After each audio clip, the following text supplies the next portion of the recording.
ಓಂ ಆದ್ಯಂತವಂತಃ ಕವಯಃ ಪುರಾಣಾ ಸೂಕ್ಷ್ಮಾ ಬೃಹಂತೋಪ್ಯನುಶಾಸಿತಾರಃ ಸರ್ವಾನ್ ಜ್ವರಾನ್ ಘ್ನಂತು ಮಮಾನಿರುದ್ಧ ಪ್ರದ್ಯುಮ್ನ ಸಂಕರ್ಷಣ ವಾಸುದೇವಾಃ ನಾರಾಯಣೇ ತ್ವೇಕಮನಾವಸಾಮಿ ಸರ್ವೇಣ ಭಾವೇನ ಶರೀರಭೂತ ತಸ್ಮಿನ್ ಹಿ ಧರ್ಮಸ್ಸು ಮಹಾನ್ ನಿವಿಷ್ಟಃ ಬ್ರಹ್ಮಣ್ಯತಾ ಚಾತ್ರ ತಥಾ ಪ್ರಿಯತ್ವಂ ವಾಯುರ್ಭೀಮೋ ಭೀಮನಾದೋ ಮಹೋಜಾಃ ಸರ್ವೇಷಾಂ ಚ ಪ್ರಾಣಿನಾಂ ಪ್ರಾಣಭೂತಃ ಅನಾವೃತ್ತಿರ್ದೇಹಿನಾಂ ದೇಹಪಾತೆ ತಸ್ಮಾದ್ವಾಯುರ್ದೇವದೇವೋ ವಿಶಿಷ್ಟಃ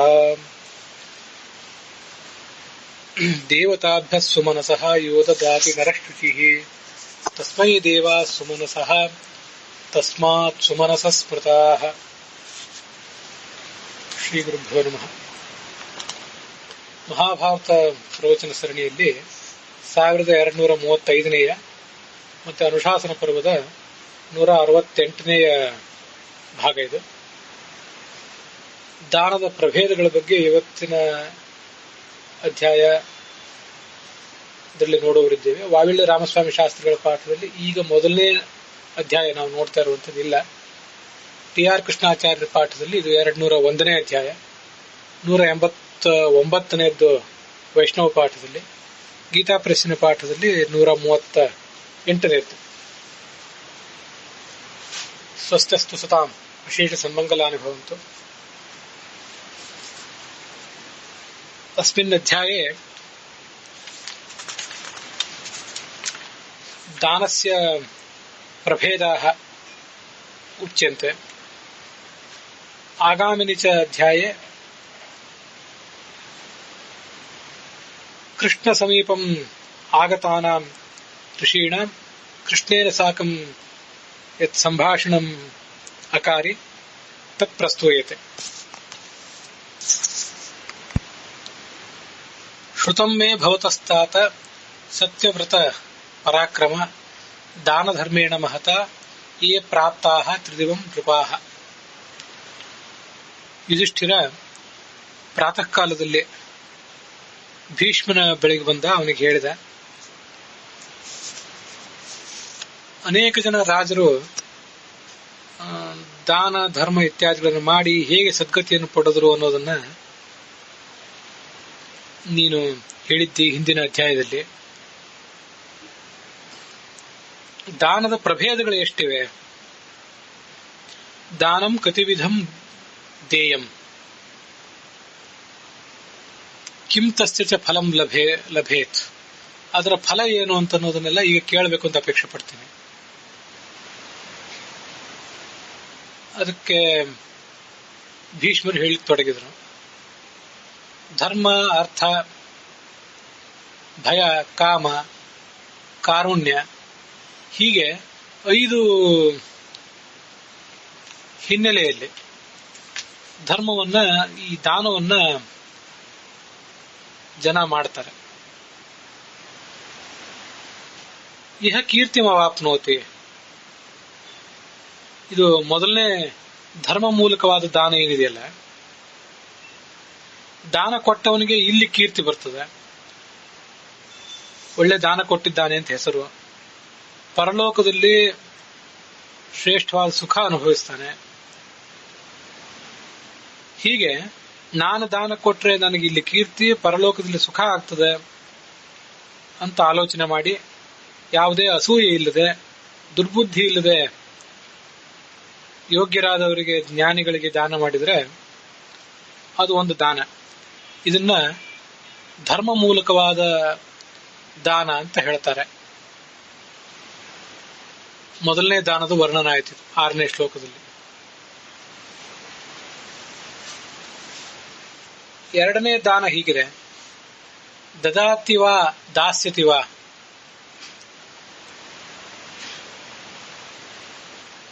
ಅರ್ಥ ಕಾರಣದಿಂದ ದಾನ ಮಾಡುವ ವಿಧಾನ ಹೀಗಿದೆ: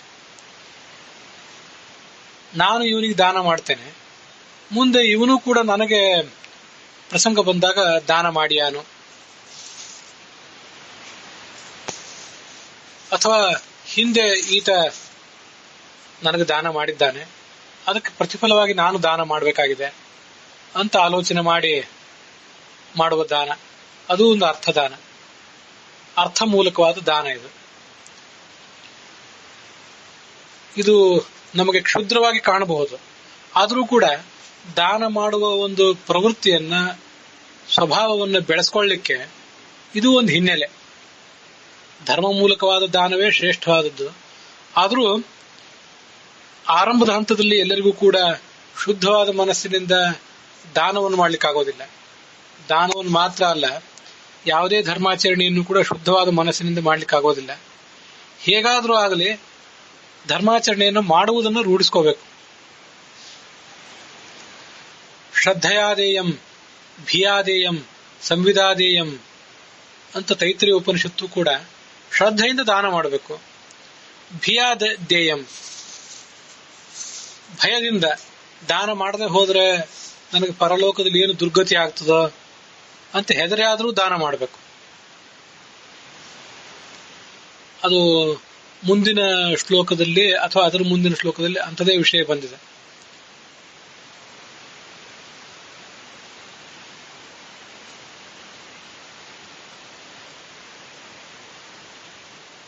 ನಾಸ್ಯಾಹಂ ನ ಮದೀಯೋಹಂ ಪಾಪಂ ಕುರ್ಯಾದ್ ವಿಮಾನಿತಃ ಇತಿ ದದ್ಯಾತ್ ಭಯಾದೇವ ದೃಢಂ ಮೂಢಾಯ ಪಂಡಿತಃ. ನನಗೂ ಇವನಿಗೂ ಯಾವುದೇ ಸಂಬಂಧ ಇಲ್ಲ, ಆದರೂ ಇವನಿಗೇನಾದ್ರೂ ದಾನ ಮಾಡಬೇಕು. ಇಲ್ಲದೆ ಹೋದ್ರೆ ಏನಾದ್ರೂ ಅನಿಷ್ಟ ಇವನಿಂದ ನನಗಾದೀತು, ಅಲ್ಲಿ ಇವನಿಂದ ನನಗೆ ಅನಿಷ್ಟ ಆದೀತು ಅಂತಿದೆಯಲ್ಲ, ಆ ವ್ಯಕ್ತಿ ತಾನಾಗಿಯೇ ಅನಿಷ್ಟ ಮಾಡದೇ ಇರಬಹುದು. ಆದ್ರೆ ಅವನಿಗೆ ದಾನ ಕೊಡದೇ ಇದ್ದಾಗ ಪರಲೋಕದಲ್ಲಿ ಅಥವಾ ಇಹಲೋಕದಲ್ಲೇ ಆಗಲಿ ಬೇರೆ ಯಾವುದಾದ್ರೂ ಮೂಲದಿಂದ ದಾನ ಕೊಟ್ಟಿಲ್ಲ ಇವನಿಗೆ, ಇವನೇ ಏನೂ ಮಾಡಲಿಕ್ಕೆ ಶಕ್ತನಲ್ಲದೆ ಇರಬಹುದು ಅಥವಾ ಶಕ್ತನಾಗಿರಬಹುದು. ದಾನ ಕೊಡದೇ ಇರುವ ಮೂಲಕವಾಗಿ ಬೇರೆ ಯಾರೋ ಒಬ್ಬರಿಂದ ನಮಗೆ ತೊಂದರೆ, ಇವನಿಗೆ ದಾನ ಕೊಟ್ಟಿಲ್ಲ ಅನ್ನೋ ಕಾರಣದಿಂದ ಇನ್ನೊಬ್ಬರಿಂದ ನಮಗೇನಾದ್ರೂ ಆಪತ್ತು ಬರುವಂತಿದ್ರೆ ಆ ಭಯಕ್ಕೆ ಹೆದರಿ ದಾನ ಮಾಡಿದ್ರೆ ಅದನ್ನ ಭಯ ಮೂಲಕವಾದ ದಾನ ಅಂತ ವರ್ಣನೆ ಮಾಡ್ತಾರೆ. ಶ್ರದ್ಧೆಯಾದೇಯಂ ಭಿಯಾದೇಯಂ, ಭಯದಿಂದಾದ್ರೂ ದಾನ ಮಾಡಬೇಕು ಅಂತ ಹೇಳ್ತದೆ ತೈತ್ರಿಯ ಉಪನಿಷತ್ತು. ಪ್ರಿಯೋ ಮೇಯಂ ಪ್ರಿಯೋ ಅಸ್ಯಾಹಂ ಇತಿ ಸಂಪ್ರೇಕ್ಷ್ಯ ಬುದ್ಧಿಮಾನ್. ಮುಂದೆ ಮತ್ತೊಂದು ದಾನ, ಇವನು ನನಗೆ ಬಹಳ ಪ್ರೀತಿ ಪಾತ್ರನಾದವನು, ನಾನು ಇವನಿಗೆ ಪ್ರೀತಿ ಪಾತ್ರ ಅಂತ ವಿಚಾರ ಮಾಡಿ ಪ್ರಸನ್ನವಾದ ಬುದ್ಧಿಯಿಂದ ದಾನ ಮಾಡಿದರೆ, ವಯಸ್ಸಾಯ ಸ್ನೇಹಿತರಿಗೆ ಸಾಧ್ಯವಾದಷ್ಟು ದಾನ ಮಾಡೋದು, ಇದು ಮಾಡಿದ್ರೆ ಇದಕ್ಕೆ ಕಾಮ ಮೂಲಕವಾದ ದಾನ ಅಂತ ಕರೀತಾರೆ. ಕಾಮ ಅಂದ್ರೆ ಸ್ತ್ರೀ ಪುರುಷರ ನಡುವಿನ ಕಾಮ ಅಂತಾನೆ ಏನ್ ಅರ್ಥ ಅಲ್ಲ. ಕಾಮ ಅಂದ್ರೆ ಪರಸ್ಪರ ಪ್ರೀತಿ, ಸೌಹಾರ್ದ, ಇಷ್ಟೇ ಅರ್ಥ. ಇದು ಒಂದು ಕ್ಷುದ್ರವಾದ ದಾನವೇ, ಆದರೂ ದಾನ ಮಾಡುವ ಒಂದು ಅಭ್ಯಾಸವನ್ನು ಬೆಳೆಸ್ಕೊಳ್ಳಿಕ್ಕೆ ಇದು ಒಂದು ಮೂಲವೇ. ದೀನಶ್ಚ ಯಾಚತೆ ಚಾಯಂ, ದೀನನಾದವನು, ಇವನು ತುಂಬಾ ಬಡವ, ನನ್ನ ಸಂಪರ್ಕಕ್ಕೆ ಬಂದಿದ್ದಾನೆ, ಬೇಡ್ತಾ ಇದ್ದಾನೆ, ಏನೇ ಒಂದು ಸ್ವಲ್ಪ ಕೊಟ್ಟರೂ ಕೂಡ ಸಂತೋಷ ಪಡ್ತಾನೆ, ಆದ್ರಿಂದ ಇವನಿಗೆ ಕೊಟ್ಟು ಮುಗಿಸ್ಬೇಕು. ಆದ್ರಿಂದ ಕರುಣೆಯಿಂದ ಇವನಿಗೆ ನಾನು ದಾನ ಮಾಡಬೇಕು ಅಂತ ಅಪೇಕ್ಷೆ ಪಟ್ರೆ ಅದು ಕರುಣಾ ಮೂಲಕವಾದಂತಹ ದಾನ. ಇತಿ ಪಂಚವಿಧಂ ದಾನಂ, 5 ವಿಧವಾದಂತಹ ದಾನ ಹೀಗಿದೆ. ಪುಣ್ಯ ಕೀರ್ತಿ ಎಲ್ಲವನ್ನೂ ಹೆಚ್ಚಿಸುವಂಥದ್ದು. ಯಥಾಶಕ್ತಿಯ ಪ್ರದಾತವ್ಯಂ, ತನ್ನ ಶಕ್ತಿಗನುಸಾರವಾಗಿ ದಾನ ಮಾಡಬೇಕು ಅಂತ ಚತುರ್ಮುಖ ಬ್ರಹ್ಮ ಅಥವಾ ಧರ್ಮಶಾಸ್ತ್ರಕಾರರು ಇದನ್ನು ವರ್ಣಿಸಿದ್ದಾರೆ.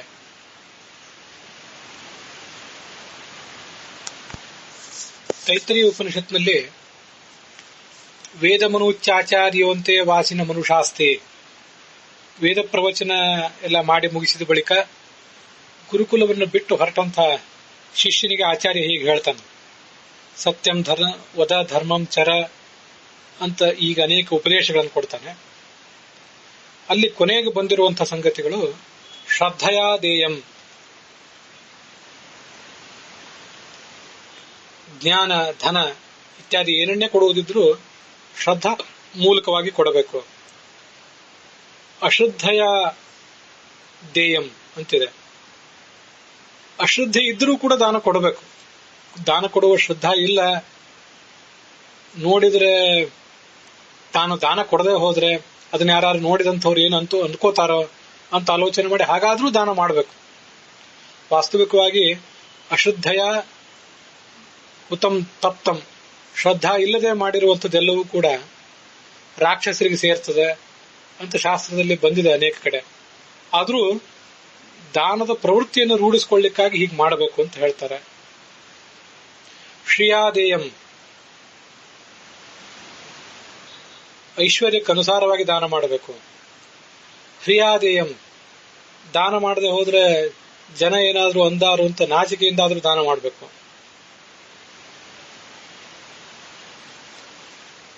ಭಿಯಾದೇಯಂ, ಯಮದಂಡದ ಭಯದಿಂದ ದಾನ ಮಾಡಬೇಕು. ಸಂವಿದಾದೇಯಂ, ಸಂವಿತ್ ಅಂದ್ರೆ ಜ್ಞಾನ, ಇದು ಕೊನೆಯ ಶಬ್ದ. ಜ್ಞಾನಪೂರ್ವಕವಾಗಿ ಇದು ನನ್ನ ಕರ್ತವ್ಯವಾಗಿದೆ ಅಂತ ತಿಳಿದು ಯಾರು ಪಾತ್ರ ಯಾರ ಅಪಾತ್ರ ಎಲ್ಲವನ್ನು ಕೂಡ ತಿಳಿದುಕೊಂಡು ಸರಿಯಾಗಿ ದಾನ ಮಾಡಬೇಕು. ಶ್ರದ್ಧಯಾದೇಯಂ ಅಶ್ರದ್ಧಯಾದೇಯಂ ಅಂತೆಲ್ಲ ಮಾತುಗಳು ಬಂದವಲ್ಲ, ಅಶ್ರದ್ಧಯ ಅದೇಯಂ ಅಂತಲೂ ಪದಚ್ಛೇದ ಮಾಡಬಹುದು. ಕ್ರಿಯಾ ನಾಚಿಕೆಯಿಂದ ಅದೇಯಂ ಅಂತಲೂ ಪದಚ್ಛೇದ ಮಾಡಬಹುದು, ದೇಯಂ ಅಂತಲೂ ಪದಚ್ಛೇದ ಮಾಡಬಹುದು. ಭಿಯಾದೇಯಂ, ಭಯದಿಂದ ಕೊಡಬೇಕು, ಭಯದಿಂದ ಕೊಡಬಾರದು ಅಂತಲೂ ಪದಚ್ಛೇದ ಮಾಡಬಹುದು. ಸವರ್ಣ ದೀರ್ಘ ಸಂಧಿಗೆ ಅನುಸಾರವಾಗಿ ಹೇಗೂ ಅದನ್ನು ಪದಚ್ಛೇದ ಮಾಡ್ಕೊಳ್ಬಹುದು. ಅಂತೂ ಶುದ್ಧವಾದ ಧರ್ಮ ಬುದ್ಧಿಯಿಂದ ಆಸ್ತಿಕ್ಯ ಬುದ್ಧಿಯಿಂದ ದಾನ ಮಾಡುವುದೇ ಶ್ರೇಷ್ಠ. ಅದಾಗದೆ ಹೋದ್ರೆ ದಾನ ಮಾಡುವ ಪ್ರವೃತ್ತಿಯನ್ನು ಬೆಳೆಸ್ಕೊಳ್ಳಿಕ್ಕಾಗಿ ಹೇಗಾದರೂ ಸಾಧಕನಾದವನು ದಾನ ಮಾಡಬೇಕು ಅಂತ ಅರ್ಥ. ಯಾಕೆಂದ್ರೆ ಸಂಸ್ಕೃತದಲ್ಲಿ ಒಂದು ಸುಭಾಷಿತ ಹೀಗಿದೆ, ಅದು ನಂಗೆ ನೆನಪಿಗೆ ಬರ್ತದೆ ಈ ಸಂದರ್ಭದಲ್ಲಿ. ಶತೇಷು ಜಾಯತೆ ಶೂರಃ ಸಹಸ್ರೇಷು ಚ ಪಂಡಿತಃ ವಕ್ತಾ ದಶಸಹಸ್ರೇಷು ದಾತಾ ಭವತಿ ವಾ ನವ ಅಂತ. ದೇಶ ಕಾಯುವಂತಹ ಒಬ್ಬ ಶೂರ, ಖಡ್ಗ ಹಿಡಿದು ಹೋರಾಡುವಂತಹ ಶೂರ ಹುಟ್ಟುವುದು ಬಹಳ ಕಷ್ಟ. ಶತೇಷು ಜಾಯತೆ ಶೂರ, ನೂರಾರು ಜನರಲ್ಲಿ ಒಬ್ಬ ಶೂರ ಇರ್ತಾನೆ, ಹುಟ್ಟುತ್ತಾನೆ. ಶೂರನಿಗಿಂತ ಪಂಡಿತ ಅಪರೂಪ. ಸಹಸ್ರೇಷು ಪಂಡಿತ, 1,000 ಜನರಲ್ಲಿ ಒಬ್ಬ ಪಂಡಿತ ಇರ್ತಾನೆ. ವಕ್ತಾ ದಶಸಹಸ್ರೇಷು, ಪಂಡಿತನಾಗಿದ್ರೂ ಕೂಡ ತಾನು ತಿಳಿದದ್ದನ್ನ ಪರಿಣಾಮಕಾರಿಯಾಗಿ ಮತ್ತೊಬ್ಬರಿಗೆ ಹೇಳಬಲ್ಲಂಥವನು ಇನ್ನೂ ಅಪರೂಪ. 10,000 ಜನರಲ್ಲಿ ಒಬ್ಬ ವಕ್ತಾ, ವಾಗ್ಮಿಯಾದಂತಹ ವ್ಯಕ್ತಿ ಹುಟ್ಟುತ್ತಾನೆ. ಆದ್ರೆ ದಾತಾ ಭವತಿ ವಾ ನವ, ದಾನ ಕೊಡುವ ಸ್ವಭಾವ ಇದ್ದವನು ಹುಟ್ಟುತ್ತಾನೋ ಇಲ್ವೋ ನಿಶ್ಚಿತ ಇಲ್ಲ. ದಾನ ಕೊಡಬೇಕು ಅನ್ನೋ ಮನೋಭಾವವೇ ಬಹಳ ಅಪರೂಪದ ಮನೋಭಾವ ಅಂತ ಆ ದಾನ ಕೊಡುವ ಬುದ್ಧಿಯನ್ನ ಸಂಸ್ಕೃತ ಸಾಹಿತ್ಯದ ಒಂದು ಶ್ಲೋಕ ಹೀಗೆ ಪ್ರಶಂಸಿಸ್ತದೆ. ಅದಕ್ಕೆ ಏನಾದ್ರೂ ಮಾಡಿ ದಾನ ಕೊಡುವ ಬುದ್ಧಿಯನ್ನ ಬೆಳೆಸ್ಕೊಳ್ಳೋದು ಬಹಳ ಶ್ರೇಷ್ಠ. ಅಲ್ಲಿಗೆ ಆ ಅಧ್ಯಾಯ ಸಮಾಪ್ತವಾಗ್ತಾ ಇದೆ. ಮುಂದಿನ ಅಧ್ಯಾಯದಲ್ಲಿ ಕೃಷ್ಣನ ತಪಸ್ಸು, ಅವನ ಬಳಿಗೆ ಬಂದಂತಹ ಋಷಿಗಳ ಮತ್ತು ಕೃಷ್ಣನ ಸಂಭಾಷಣ, ಇದನ್ನೆಲ್ಲ ಈ ಮುಂದಿನ ಅಧ್ಯಾಯದಲ್ಲಿ ನೋಡೋರಿದ್ದೇವೆ. ಯುಧಿಷ್ಠಿರ ಆ ಭೀಷ್ಮರನ್ನು ಕೇಳಿದ,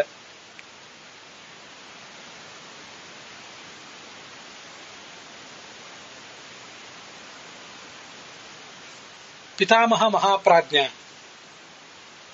ಸರ್ವಶಾಸ್ತ್ರ ವಿಶಾರದ, ನೀನು ಎಲ್ಲಾ ಶಾಸ್ತ್ರಗಳಲ್ಲೂ ವಿಶಾರದನಾದವನು. ಆಗಮೈಹಿ ಬಹುಬಿಹಿ ಸ್ಫೀತ, ಸ್ಫೀತ ಅಂತ ಕೆಲವು ಕಡೆ ಪಾಠ ಇದೆ, ಕೆಲವು ಕಡೆ ಪ್ರೀತ ಅಂತ ಪಾಠ ಇದೆ.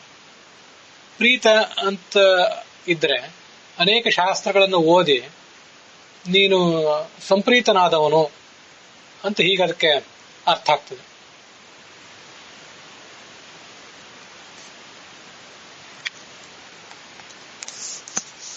ಪ್ರೀತ ಅನ್ನುವ ಪಾಠನೇ ಇಲ್ಲಿ ವೈಷ್ಣವ ಪಾಠ ಇತ್ಯಾದಿ ಕಡೆಗಳಲ್ಲಿ ಕಾಣಿಸ್ತದೆ. ಕೆಲವು ಕಡೆ ಪ್ರೀತ ಅಂತನೂ ಇಲ್ಲ, ಸ್ಫೀತ ಅಂತನೂ ಇಲ್ಲ, ಏನೂ ಇಲ್ಲ. ಆದ್ರೂ ವೈಷ್ಣವ ಪಾಠದಲ್ಲಿ ಪ್ರೀತ ಅಂತಿದೆ. ಅನೇಕ ಶಾಸ್ತ್ರಗಳನ್ನ ಸಂತೋಷದಿಂದ ಅಧ್ಯಯನ ಮಾಡಿದ್ದೀ ನೀನು, ಅಥವಾ ಶಾಸ್ತ್ರಾಧ್ಯಯನ ಮಾಡಿದ್ರಿಂದ ಬರಬೇಕಾದಂತಹ ಒಂದು ಸಂತೋಷ ಅದು ನಿನ್ನ ಮುಖದಲ್ಲಿ ಕಾಣಿಸ್ತಾ ಇದೆ. ಆಗಮೈಹಿ ಬಹುಭಿಹಿ ಸ್ಫೀತಃ ಅಂತ ಉತ್ತರ ಭಾರತದ ಪಾಠ ಇದೆಯಲ್ಲ, ಅದು ಒಂದು ರೀತಿಯಲ್ಲಿ ಚೆನ್ನಾಗಿದೆ. ಸ್ಫೀತ ಅಂತಂದ್ರೆ ಸಂಪನ್ನನಾದವನು ಅಂತ. ಒಂದು ಯಾವ್ದಾದ್ರು ದೇಶಕ್ಕೆ ಸ್ಫೀತ ಅನ್ನೋ ಶಬ್ದವನ್ನು ಪ್ರಯೋಗ ಮಾಡಿದರೆ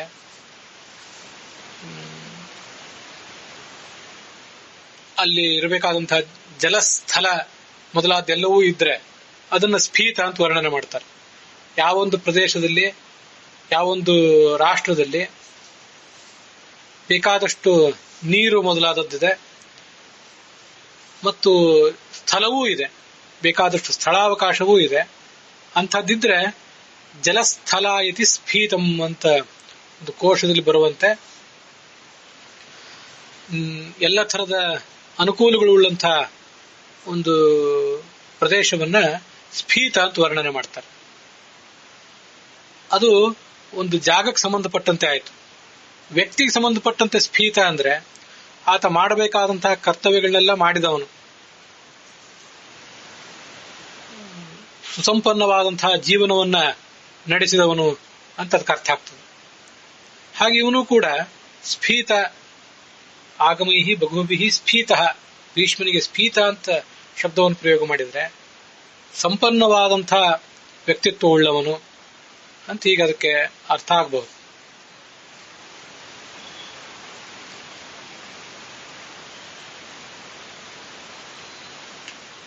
ನಿನ್ನೊಬ್ಬನನ್ನು ಬಿಟ್ರೆ ನನಗೆ ಧರ್ಮೋಪದೇಶ ಮಾಡುವಂಥವ್ರು ಯಾರೂ ಇಲ್ಲದಂತಾಗಿದೆ ಅಂತ ಒಂದು ಕಷ್ಟದ ಕಾಲ ಈಗ ಬಂದು ಹೋಗಿದೆ. ಆದ್ರಿಂದ ಇನ್ನು ಮುಂದೆ ನಮಗೆಲ್ಲರಿಗೂ, ಸಹೋದರರಿಗೆ, ಕುಲಬಂಧುಗಳಿಗೆ ಹಿತ ಆಗುವಂಥ ಒಂದು ಧರ್ಮವನ್ನ, ಕಥೆಯನ್ನು ನೀನು ಹೇಳು. ಅಯಂ ನಾರಾಯಣ ಶ್ರೀಮಾನ್, ಇಲ್ಲೇ ಈ ನಾರಾಯಣ ಇದ್ದಾನೆ, ಭಗವಂತ ಇದ್ದಾನೆ, ಎಲ್ಲ ರಾಜರ ಜೊತೆಗೆ ಇದ್ದಾನೆ, ನಿನ್ನನ್ನು ಅವನು ಪ್ರೀತಿಯಿಂದ ಗೌರವದಿಂದ ಸೇವಿಸ್ತಾ ಇದ್ದಾನೆ.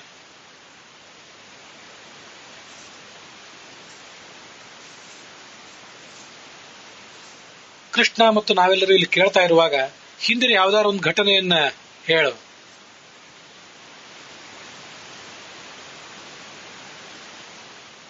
ಆಗ ಭೀಷ್ಮರು ಅವನ ಮಾತನ್ನು ಕೇಳಿದ್ರು. ಪರಮಾತ್ಮನ ಮಹಿಮೆ ಹೇಳುವಂತಹ ಒಂದು ಪ್ರಸಂಗ, ಸ್ನೇಹಾದಾಗತ ವಿಕ್ಲವ, ಅವ್ರ ಮನಸ್ಸು ತುಂಬಿ ಬಂತು. ಶೃಣು ರಾಜನ್, ಇದನ್ನು ಹೇಳ್ತೇನೆ ಕೇಳು ಅಂತ ಅವ್ರು ಹೇಳಿಕ್ ತೊಡಗಿದ್ರಂತ.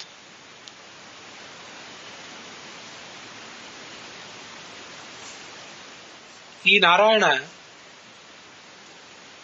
ಸಂತಾನ ಒಂದು ಉದ್ದೇಶದಿಂದ ಪುತ್ರಾರ್ಥೇ ವ್ರತಕಾಂಕ್ಷೆಯ ದೀಕ್ಷಿತ ಅಭೂನ್ ಮಹಾಬಾಹು 12 ವರ್ಷದ ವ್ರತವೊಂದನ್ನ ಸ್ವೀಕರಿಸಿದ.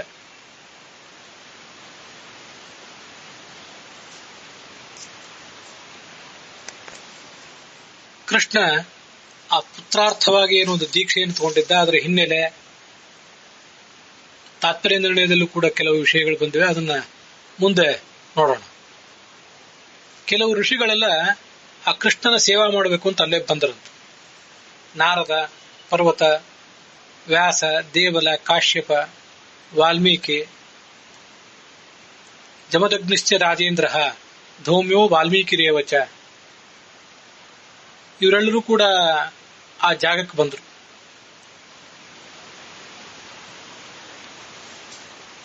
ಬಂದವರೆಲ್ಲರಿಗೂ ಸತ್ಕಾರ ಇತ್ಯಾದಿಗಳನ್ನು ಮಾಡಿದ ಕೃಷ್ಣ.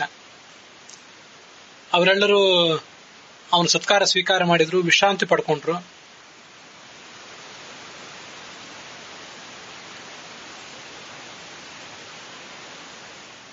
ತಸ್ಯೈವ ವ್ರತಚರ್ಯಾಯಾಮ್, ಅವನ ಆ ಕೃಷ್ಣನ ಒಂದು ವ್ರತ ಏನು ನಡೆದಿತ್ತಲ್ಲ,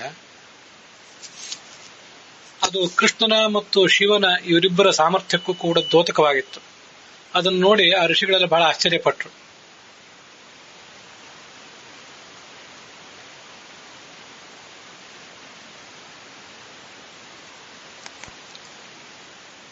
ಅದೇ ಪ್ರಸಂಗದಲ್ಲಿ ಪಾರ್ವತಿ ಆ ಶಿವನನ್ನ ಕುರಿತು ಅನೇಕ ಜಿಜ್ಞಾಸೆಗಳನ್ನು ಮಾಡಿದ್ಲು. ಆ ಉಮಾಮಹೇಶ್ವರರ ಒಂದು ಸಂವಾದವನ್ನು ಕೂಡ ನಾನು ಹೇಳ್ತೇನೆ, ಕೇಳು. ಅದರಲ್ಲಿ ಅನೇಕ ಧರ್ಮಗಳೆಲ್ಲ ವರ್ಣಿತ ಆಗಿವೆ. ವಿಧಿ, ನಿಯಮ, ಯಮ, ನಿಯಮ ಇತ್ಯಾದಿ ಎಲ್ಲವೂ ಕೂಡ ಅಲ್ಲಿವೆ. ಸಾಂಖ್ಯ, ಯೋಗ, ಮೋಕ್ಷ ವಿಧಿ ಇಂಥದ್ದೆಲ್ಲವೂ ಕೂಡ ಅಲ್ಲಿ ವರ್ಣಿತ ಆಗಿದೆ. ಮನುಷ್ಯನ ಆಯುಷ್ಯನ ಹೆಚ್ಚಿಸುವಂಥದ್ದು, ಅವನ ಧಾರ್ಮಿಕ ಪ್ರವೃತ್ತಿಯನ್ನ ಹೆಚ್ಚಿಸುವಂಥದ್ದು.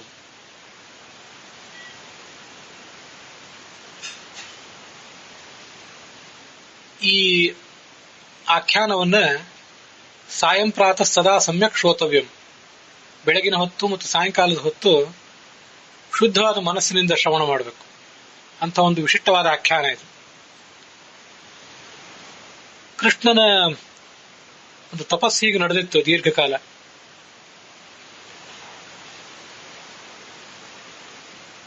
ಆ ಕೃಷ್ಣನ ತಪಸ್ಸು ಮುಂದುವರೆದಾಗ ಅವನ ಮುಖಾರವಿಂದದಿಂದ ಒಂದು ಅಗ್ನಿ ಹೊರಗೆ ಬಂದಿತ್ತು.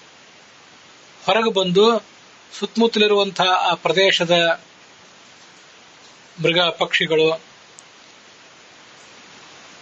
ದೊಡ್ಡ ದೊಡ್ಡ ಗಿಡಗಳು, ಸಣ್ಣ ಸಣ್ಣ ಲತೆಗಳು, ಪೊದೆಗಳು ಎಲ್ಲ ಸುಟ್ಟು ಹೋದವು.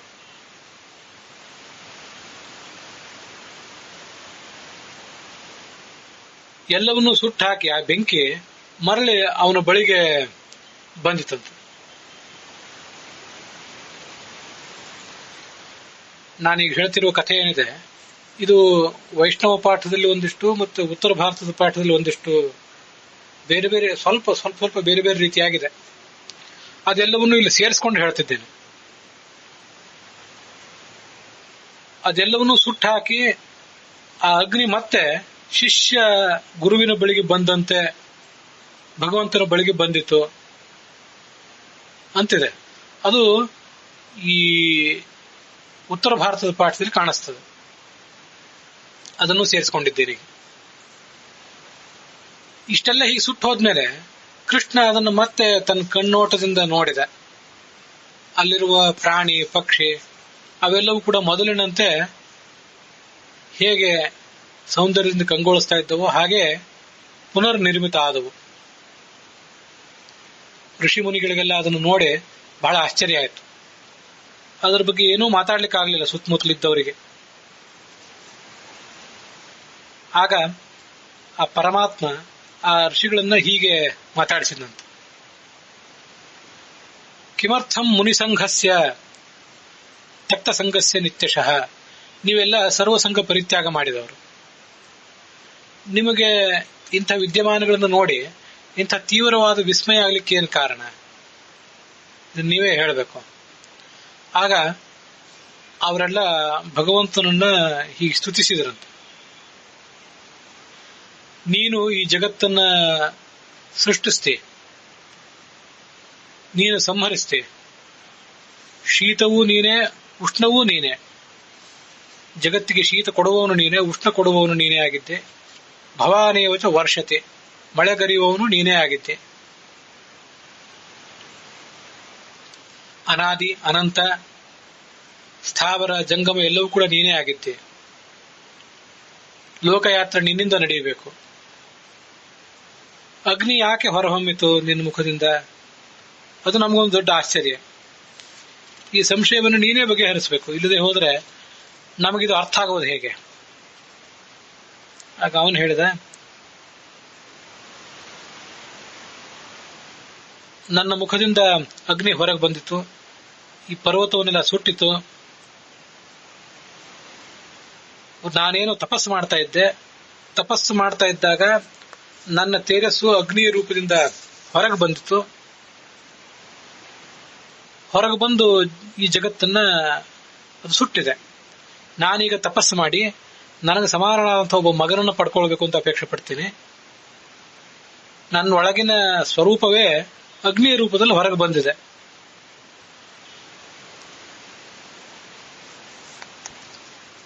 ಆ ಅಗ್ನಿ ಚತುರ್ಮುಖ ಬ್ರಹ್ಮನನ್ನ ನೋಡಬೇಕು ಅನ್ನೋ ಒಂದು ಉದ್ದೇಶದಿಂದ ಅವನ ಲೋಕಕ್ಕೆ ಹೊರಟು ಹೋಯ್ತು.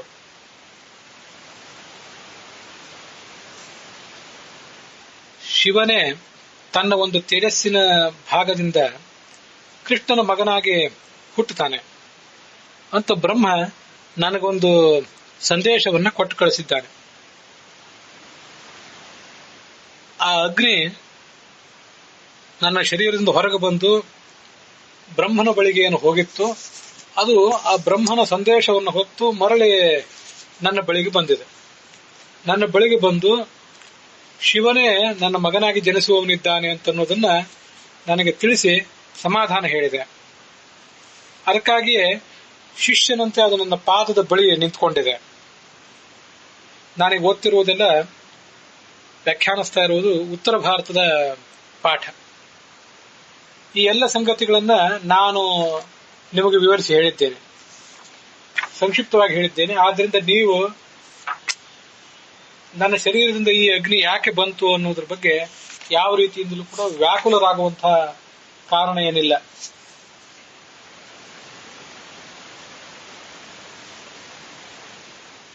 ನೀವು ಜ್ಞಾನ, ವಿಜ್ಞಾನ, ತಪಸ್ಸು ಇತ್ಯಾದಿಗಳಿಂದ ಶೋಭಿಸ್ತಾ ಇದ್ದೀರಿ.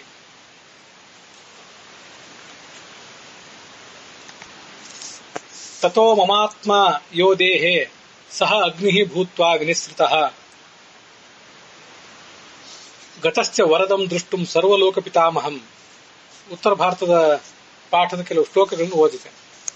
ನನ್ನ ದೇಹದ ಒಳಗಿಂದ ಬಂದಂತಹ ಅಗ್ನಿ ಚತುರ್ಮುಖ ಬ್ರಹ್ಮನ ನೋಡಬೇಕು ಅಂತ ಹೋಯಿತು. ತೇನಚ ಆತ್ಮ ಅನುಶಿಷ್ಟೋಮೆ. ಆ ಚತುರ್ಮುಖ ಬ್ರಹ್ಮನ ಸಂದೇಶ ಹೀಗೆ ಬಂದಿದೆ. ಪುತ್ರತ್ವೇ ಮುನಿಸತ್ತಮಾಹ ತೇಜಸೋರ್ಧೇನ ಪುತ್ರಸ್ತೆ ಭವಿತೇತಿ ವೃಷಧ್ವಜ. ವೃಷಭಧ್ವಜನಾದ ಶಿವನೇ ತನ್ನ ಒಂದು ತೇಜಸ್ಸಿನ ಅರ್ಧದಿಂದ ನಿನ್ನ ಮಗನಾಗಿ ಹುಟ್ಟುತ್ತಾನೆ. ಇದು ಚತುರ್ಮುಖನ ಸಂದೇಶ ನನಗೆ. ಸಹ ವನ್ನಿಹಿ ಉಪಾಗಮ್ಯ. ಆ ಬೆಂಕಿ ಅಲ್ಲಿಂದ ಹೊರಟು ಪಾದಮೂಲೆ ಮಮಾಂತಿಕಂ ಶಿಷ್ಯವತ್ ಪರಿಚರ್ಯಾರ್ಥಂ ಶಾಂತಃ ಪ್ರಕೃತಿ ಆಗತಃ. ಅದು ಮತ್ತೆ ನನ್ನ ಬಳಿಗೆ ಬಂದಿದೆ ಅಗ್ನಿ.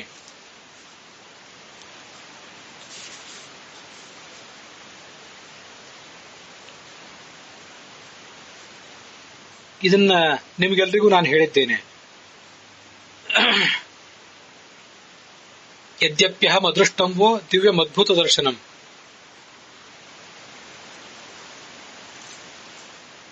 ನೀವು ಯಾವುದನ್ನ ಕಾಣಲಾರಿರೋ ಅಂತ ಜಗತ್ತಿನ ರಹಸ್ಯವನ್ನೆಲ್ಲ ನಾನು ನೋಡ್ತೇನೆ. ಅದೆಲ್ಲ ನನ್ನ ಅಧೀನವಾದಂತಹ ಪ್ರಕೃತಿಯಿಂದ ಹುಟ್ಟಿದೆ.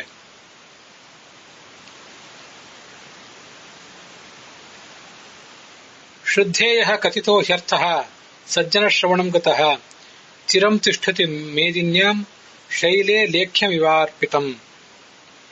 ಒಂದು ಎತ್ತರವಾದ ಪರ್ವತದ ಮೇಲೆ ಬರೆದಿಟ್ಟಿರುವಂತಹ ಒಂದು ವಾಕ್ಯದಂತೆ, ಅಂದ್ರೆ ಶಿಲಾಶಾಸನದಂತೆ, ಈ ಪ್ರಕೃತಿಯ ರಹಸ್ಯ ಅನ್ನೋದು. ಪ್ರಕೃತಿಯೆಲ್ಲವೂ ನನ್ನ ಅಧೀನವಾಗಿದೆ, ನನ್ನ ಅಧೀನವಾದ ಪ್ರಕೃತಿಯಿಂದ ಈ ಜಗತ್ತೆಲ್ಲವೂ ಹುಟ್ಟುತ್ತದೆ ಅನ್ನುವುದು ಈ ಭೂಮಿಯಲ್ಲಿ ದೀರ್ಘಕಾಲ ಶಿಲಾಶಾಸನದಂತೆ ಬಳಕೆಯಲ್ಲಿರ್ತದೆ. ಎಲ್ಲರ ನಂಬಿಕೆಗೆ ಪಾತ್ರ ಆಗ್ತದೆ. ಶ್ರದ್ಧೇಯ ಕಥಿತೋ ಹ್ಯರ್ಥ. ಉತ್ತರ ಭಾರತದ ಪಾಠದಲ್ಲಿರುವುದನ್ನು ಓದ್ತಾ ಇದ್ದೇನೆ. ಮುನಿಗಳಿಗೆ ಆ ಕೃಷ್ಣನ ಮಾತನ್ನು ಕೇಳಿ ಬಹಳ ಆಶ್ಚರ್ಯ ಅನಿಸಿತು. ಅನೇಕ ಜನ ಋಗ್, ಯಜುಸ್, ಸಾಮ ಮೊದಲಾದ ವೇದವಾಕ್ಯಗಳಿಂದ ಆತನನ್ನು ಸ್ತುತಿಸಿದರು. ಮುಂದೆ ನಾರದರನ್ನ ಆ ಋಷಿಗಳು ಹೇಳಿದರು,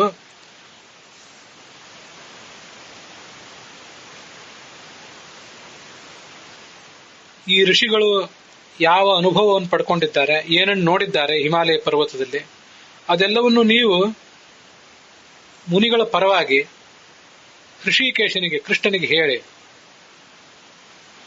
ಅಂತ ಕೇಳ್ಕೊಂಡ್ರು. ಆಗ ನಾರದರು ಏನು ನಡೆಯಿತು ಅಂತನ್ನೋದನ್ನ ಆ ಪರಮಾತ್ಮನಿಗೆ ಹೇಳಲಿಕ್ಕೆ ತೊಡಗಿದ್ರು. ಯಾಕಂದ್ರೆ ಪರಮಾತ್ಮ ಹಾಗೆ ಹೇಳಿದ್ದ ಋಷಿಗಳಿಗೆ, ನಿಮ್ಮ ಮಧುರವಾದ ಮಾತುಗಳನ್ನ ನಾನೇ ಕೇಳಬೇಕು ಅಂತ ಅಪೇಕ್ಷೆ ಪಟ್ಟಿದ್ದೇನೆ, ಹೇಳಿ ಅಂತ. ಭವದ್ಭಿ ಖಚಿತಸ್ಯೇಹ ತಪೋವನ ನಿವಾಸಿಭಿ ಆಶ್ಚರ್ಯಂ ಪರಮಂ ಕಿಂಚಿತ್ ತದ್ಭವಂತೋ ಬ್ರುವಂತುವೆ. ನಿಮಗೇನು ಅನಿಸಿತು ಅನ್ನೋದನ್ನು ನೀವೇ ಹೇಳಬೇಕು ಅಂತ ಕೇಳಿದ್ದ ಕೃಷ್ಣ. ಋಷಿಗಳ ಪರವಾಗಿ ನಾರದರು ಹೇಳಲಿಕ್ಕೆ ತೊಡಗಿದರು.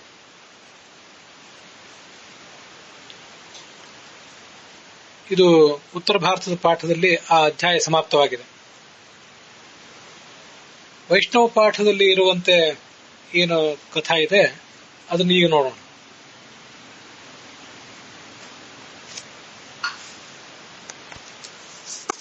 ಮಾಯಾವಿಯಾದಂತಹ ಒಬ್ಬ ಅಸುರನ ಬಗ್ಗೆ ಭಗವಂತ ವರ್ಣನೆ ಮಾಡ್ತಾನೆ. ಅದು ವೈಷ್ಣವ ಪಾಠದಲ್ಲಿ 41ನೇ ಶ್ಲೋಕ. ಇದೇ ಸಂಗತಿ ವಾವಿಳ್ಳಿ ರಾಮಸ್ವಾಮಿ ಶಾಸ್ತ್ರಿಗಳ ಪಾಠದಲ್ಲಿ ಮತ್ತೆ TR ಕೃಷ್ಣಾಚಾರ್ಯರ ಪಾಠದಲ್ಲಿ ಕೂಡ ಕಾಣಿಸ್ತದೆ. ಅದಕ್ಕಾಗಿ ಮೊದಲು ಉತ್ತರ ಭಾರತದ ಪಾಠವನ್ನು ವ್ಯಾಖ್ಯಾನಿಸಿ ಮುಗಿಸಿದೆ. ಅಲ್ಲಿ ಈ ಅಸುರನ ಕಥೆ ಬರಲಿಲ್ಲ, ಇಲ್ಲಿ ಬರಲಿಲ್ಲ. ಅದು ಅಸುರನ ಕಥೆ ಹೀಗೆ ವರ್ಣನೆ ಮಾಡ್ತಾನೆ ಕೃಷ್ಣ. ಮಾಯಾವಿಯಾದಂತಹ ಬಲದರ್ಪದಿಂದ ಕೂಡಿದಂತಹ ಒಬ್ಬ ರಾಕ್ಷಸ ಇದ್ದ, ಅವನನ್ನು ನಾನು ಕೊಲ್ಲಬೇಕಾಗಿತ್ತು. ಆದ್ರೆ ಪುತ್ರೇಣ ಮೇ ವಧೋ ದೃಷ್ಟ, ನನ್ನ ಮಗನಿಂದ ಅವನನ್ನು ಕೊಲ್ಲಿಸಬೇಕಾಗಿತ್ತು. ಅದಕ್ಕಾಗಿ ನನಗೆ ಸಮಾನನಾದ ಒಬ್ಬ ಮಗನನ್ನು ಪಡ್ಕೊಳ್ಬೇಕು ಅಂತ ನಾನು ಈ ವನಕ್ಕೆ ಬಂದೆ. ಏವಂ ವ್ರತ ಪ್ರೀತಸ್ಯ, ದೀರ್ಘವಾದ ವ್ರತವನ್ನ ಪ್ರಾರಂಭಿಸಿದೆ. ಆಗ ಅಗ್ನಿ ನನ್ನ ಬಳಿಗೆ ಅದು ಬಂದಿತು. ಆ ಅಗ್ನಿ ಚತುರ್ಮುಖ ಬ್ರಹ್ಮನನ್ನ ನೋಡ್ಲಿಕ್ಕೆ ಹೋಯಿತು. ಈ ಸಂಗತಿ ಉತ್ತರ ಭಾರತದ ಪಾಠದಲ್ಲೂ ಇದೆ, ದಕ್ಷಿಣ ಭಾರತದ ಪಾಠದಲ್ಲೂ ಇದೆ. ನಾನು ಅದನ್ನು ಆಗ್ಲಾಗ್ಲೇ ಹೇಳಿ ಮುಗಿಸಿದ್ದೆ. ಮಾಯಾವಿ ಆದಂತಹ ಆ ರಾಕ್ಷಸನ ಒಂದು ಉಲ್ಲೇಖ ಉತ್ತರ ಭಾರತದ ಪಾಠದಲ್ಲಿ ಬರಲಿಲ್ಲ, ಅಷ್ಟೇ ವ್ಯತ್ಯಾಸ ಇದೆ. ಬ್ರಹ್ಮದೇವ ಮನ್ಮಥನನ್ನ ನನ್ನ ಮಗ ಅಂತ ಸಂಕಲ್ಪಿಸಿದ್ದ. ಅನುಜ್ಞಾತಶ್ಚ ತೇನೈವ ಪುನರಾಯಾನ್ ಮಮಾಂತಿಕಂ ಬ್ರಹ್ಮಣ ಮನ್ಮಥೋನಂಗಃ ಪುತ್ರತ್ವೇನ ಪ್ರಕಲ್ಪಿತಃ. ಮನ್ಮಥನೇ ಮಗನಾಗಿ ಹುಟ್ಟುವವನಿದ್ದಾನೆ ಅಂತನ್ನುವ ಸಂಗತಿನೂ ಕೂಡ ಆ ಉತ್ತರ ಭಾರತದ ಪಾಠದಲ್ಲಿ ಕಾಣಲಿಲ್ಲ. ಮನ್ಮಥನ ಅವತಾರನಾದ ಪ್ರದ್ಯುಮ್ನೇ ಭಗವಂತನ ಮಗ.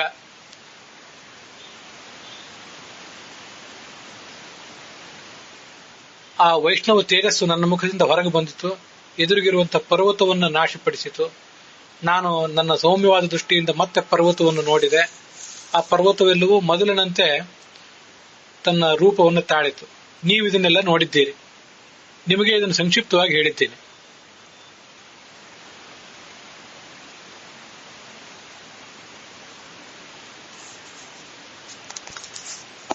ನೂರ 91ನೇ ಅಧ್ಯಾಯ ವೈಷ್ಣವ ಪಾಠದಲ್ಲಿ ಭಗವಂತ ಋಷಿಗಳಿಗೆ ಹೇಳಿದ, ನಿಮ್ಮ ದರ್ಶನದಿಂದ ನನಗೆ ಸಂತೋಷ ಆಗಿದೆ. ಯಾವುದಾದ್ರು ಆಶ್ಚರ್ಯಕರವಾದ ವಿಷಯವನ್ನು ಹೇಳಿ, ಅದನ್ನು ನನಗೆ ಕೇಳಬೇಕು ಅಂತ ಅಪೇಕ್ಷೆ ಇದೆ. ಅಂಥ ವಚನಗಳನ್ನು ಕೇಳುವಂತಹ ಅವಕಾಶ ನನಗಾಗಲಿ, ನಿಮ್ಮ ದರ್ಶನವೂ ಸಫಲ ಆಗಬೇಕು.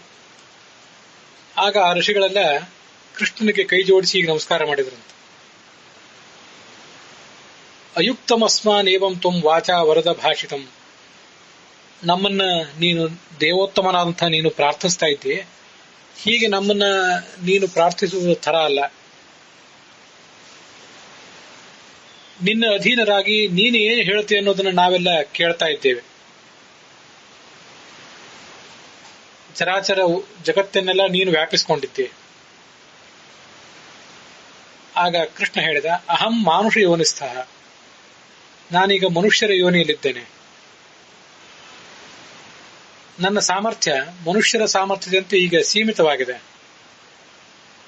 ಆದ್ರಿಂದ ನೀವೇ ಯಾವುದಾದ್ರೂ ಒಂದು ಅದ್ಭುತವಾದ ಸಂಗತಿಯನ್ನ ನನಗೆ ವರ್ಣಿಸಬೇಕು. ಆಗ ನಾರದರನ್ನ ಅವರು ತಮ್ಮಲ್ಲಿಂದ ಆರಿಸಿ ತೆಗೆದರು. ನಾರದಂ ದೇವದರ್ಶನಂ ಅಮನ್ಯಂತ ಬುಧಾಹ ಬುದ್ಧ್ಯ. ಭಗವಂತನಿಗೆ ಅತ್ಯಂತ ಪ್ರಿಯರಾದವರು, ಪುರಾಣಗಳನ್ನು ತಿಳಿದವರು, ಶಾಸ್ತ್ರಗಳನ್ನು ಬಲ್ಲವರು, ವಾಗ್ಮಿ. ಕೇಶವನ ಪ್ರೀತಿಗಾಗಿ ನೀವೇ ಈ ಸಂಗತಿಗಳನ್ನೆಲ್ಲವನ್ನು ಹೇಳಬೇಕು ಅಂತ ನಾರದರಿಗೆ ಅವರು ಹೇಳಿದರು. ಆಗ ಭಗವಂತನಿಗೆ ನಮಸ್ಕರಿಸಿ ಆ ನಾರದರು ಈ ಮುಂದಿನಂತೆ ಕಥೆಗಳನ್ನು ಹೇಳಲಿಕ್ಕೆ ತೊಡಗಿದರು. ತಥೋ ನಾರಾಯಣ ಸುಹೃತ್ ಅಂತ ಅವರನ್ನು ವರ್ಣನೆ ಮಾಡ್ತಾರೆ. ನಾರಾಯಣನಿಗೆ ಅತ್ಯಂತ ಪ್ರಿಯರಾದ ಮಿತ್ರ ಆ ನಾರದ. ಅವರು ಈ ಮುಂದಿನ ಕಥೆಯನ್ನ ಉಮಾ ಮಹೇಶ್ವರದ ಸಂವಾದವನ್ನ ಹೇಳಲಿಕ್ಕೆ ತೊಡಗಿದರು. ಅಲ್ಲಿಗೆ ಈ ಒಂದು ಅಧ್ಯಾಯ ಸಮಾಪ್ತವಾಗಿದೆ. ಉತ್ತರ ಭಾರತದ ಪಾಠಕ್ಕೂ ದಕ್ಷಿಣ ಭಾರತದ ಪಾಠಕ್ಕೂ ನಡುವೆ ಕೆಲವು ಶ್ಲೋಕಗಳು, ಕೆಲವು ಸಂಗತಿಗಳ ವ್ಯತ್ಯಾಸವಿದ್ರೂ ಕೂಡ ಆ ವ್ಯತ್ಯಾಸಗಳನ್ನು ತಿಳಿಸಿ ಮೂಲ ಕಥಾ ಹೇಗೆ ಒಂದೇ ರೀತಿಯಲ್ಲಿ ನಡೆದಿದೆ ಅಂತನ್ನೋದನ್ನು ಕೂಡ ಹೇಳುವ ಪ್ರಯತ್ನ ಮಾಡಿದ್ದೇನೆ. ಅಲ್ಲಿಗೆ ಈ ಭಾಗ ಸಮಾಪ್ತವಾಗಿದೆ.